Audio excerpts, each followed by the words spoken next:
एक बार एक आदमी अपने गार्डन में टहल रहा था। टहलते हुए उसे पेड़ की टहनी पर एक तितली का कोकून दिखाई दिया। अब हर रोज वह आदमी उस कोकून को देखने गार्डन में आता। एक दिन उसने नोटिस किया कि उस कोकून में छोटा सा छेद बन गया है।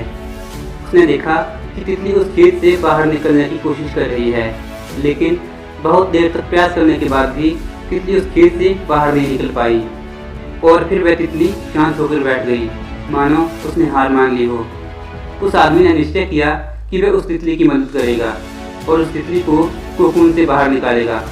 उसने एक कैंची उठाई और कोकून के उस छेद को इतना बड़ा कर दिया कि तितली आसानी से उससे बाहर निकल सके। और यही हुआ। तितली बिना किसी संघर्ष के आसानी से बाहर निकल आई, लेकिन उस तितली का शरीर सूजा हुआ था और पंख सूखे हुए थे।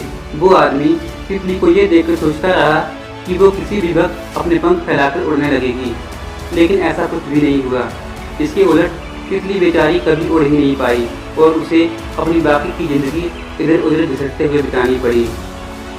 वो आदमी अपनी दया और जल्दबाजी में ये समझ ही नहीं पाया कि दरअसल कोकून से निकलने की प्रक्रिया प्रकृति ने इतनी कठिन इसलिए बनाई है ताकि ऐसा करने से तितली के शरीर में जो रस होता है वो उसके पंखों में पहुंच सके और तितली बाहर निकलते ही उड़ सके। दोस्तों, हमारे जीवन में भी संघर्ष ही वो चीज़ है जिसकी हमें सचमुच आवश्यकता होती है। अगर हम बिना किसी स्ट्रगल के कुछ भी पाने लगे तो हम भी एक अपंग के समान हो जाएंगे। बिना संघर्ष और मेहनत के हम कभी भी मजबूत नहीं बन सकते।